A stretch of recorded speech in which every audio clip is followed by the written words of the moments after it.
Ola, que tal amigos? Benvidos a Tradigaita. Hoxe voltamos cunha gaita que xa, sin dúbida, é coñecida por todos, pero que nos apetecía traer a canle. Así que, como vistes na portada, hoxe vamos a falar sobre a gaita de Cana Evo do Obradoiro de Gaitas Seivane. Para iso, estános esperando Álvaro Seivane, ao cal o vamos a entrevistar para que nos conte un pouquiño sobre esta gaita Evo, como xurdiu ese proxecto para facer esa evolución e máis cousiñas técnicas sobre esta gaita. Hola Álvaro, que tal? Moitas grazas por participar novamente en Tradigaita e hoxe estamos aquí para falar da gaita de Cana Evo e gostaríame que nos contaras como surxiu este proxecto. Bueno, pois isto foi un proxecto que nos lanzou no 2017 e xurxo terrible, despois de haber conocido a Musa Medieval.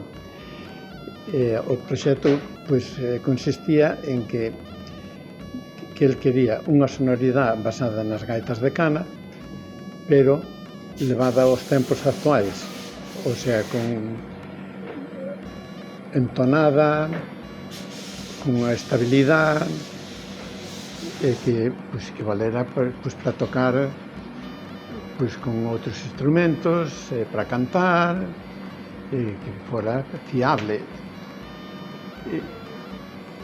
E aí nos tardamos un pouco, porque tardamos 3 anos, porque houve outros proxectos polo medio, como a gaita multibordón, da cual nos sortimos tamén en certa maneira para facer esta, en certas cousas, a gaita sanabresa, etc.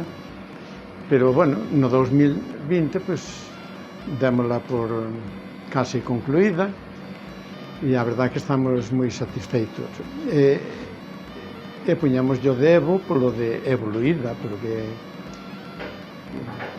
deuse a eso de que chamámoslle gaita de cana. A gaita de cana é Evo, que non é de cana, que é de madeira, que pode ser de buxo, granadillo, ou outra similar, e ademais leva todos os avances das gaitas actuais.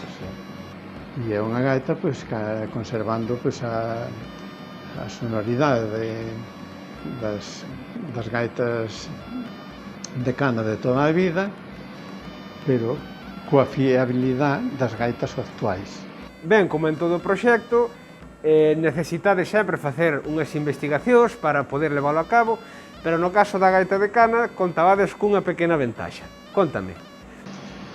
Bueno, sí, xa desde pequeno, a min meu avó enseñoume a facer as gaitas. El facía máis gaitiñas de cana, bueno, que non eran de cana, que eran de bioteiro, e de fol utilizaba a vexiga dun porco. Eu sempre recordo cando mataban os porcos de as vexigas ali preparadas para os netos, para as gaitiñas que nos facían. Así mesmo, tamén nos ensinaba a facer os pallós das pipas de pan, de alcacén, a practicarlle os furadiños, facíamos uns punteiriños, uns ronquiños, bueno, que eran os nosos xoguetes, entre nenos, e todo eso, foi nos creando unha base. Aí é como realmente aprendín a facer pallós, que eu recordo que teño de facer pallós foi aí, xa de neno, eu sempre anduven con navalla, pero para eso, facendo vía un tal, un pallón, uns furadiños, aí xa tiña un punteiriño.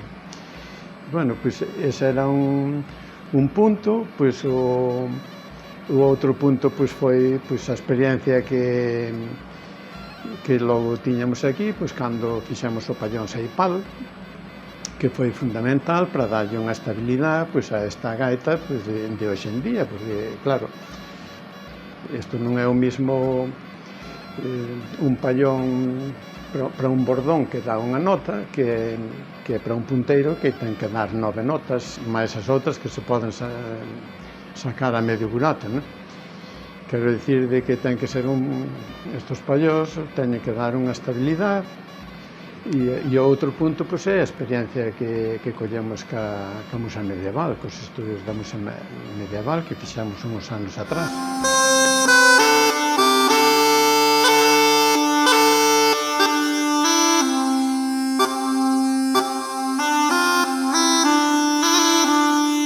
Gostaríame que me falaras un pouquiño sobre o punteiro e que diferencias hai con respecto a un punteiro dunha gaita convencional.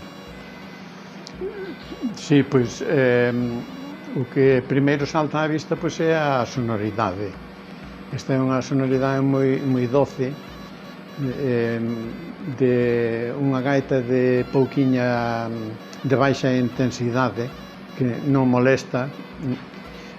Sería ideal para tocar na casa sin molestar os veciños, ideal para tocar pois, con outros instrumentos de baixo volumen, con a guitarra, un violiño, pois, certos instrumentos, ideal para cantar, ideal para tocar en aberto, en pechado, para practicar para certos repertorios, para incluso para tocar con outras gaitas afines a certos repertorios de aberto, pechado, semifechado,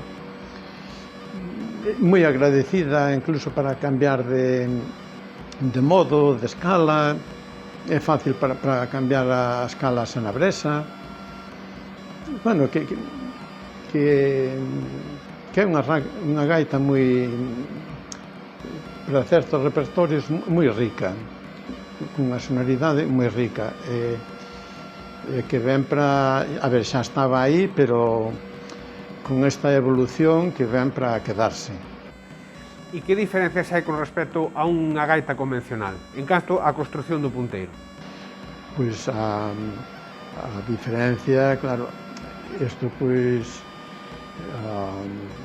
o interior desta é cilíndrico, non completamente, pero prácticamente cilíndrico, e a fonte sonora pois é un pallón, que a convencional pois é unha palleta. Como dicía antes, pois a intensidade desta pois é moito máis doce, é moito máis baixiña. A convencional é moito máis potente. Bueno, pois isto emite pois unha octava diatónica.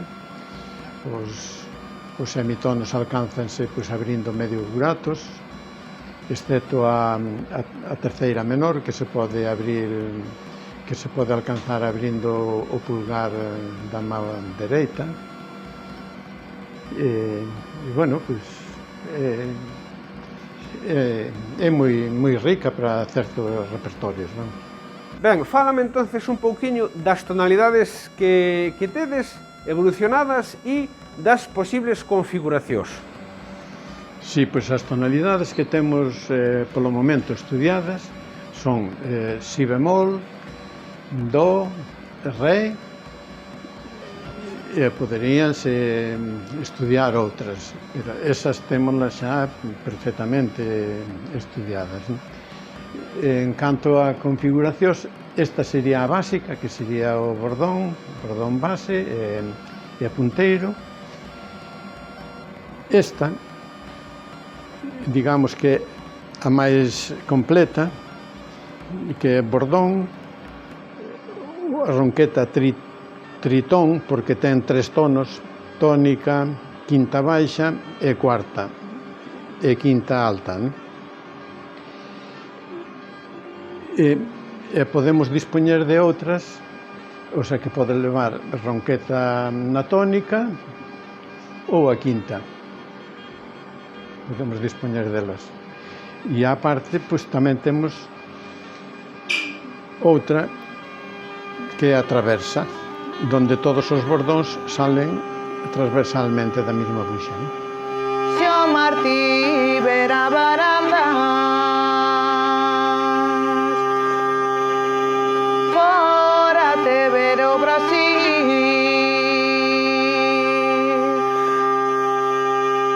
Mais o mar non ten barandas, dime amor por donde ir.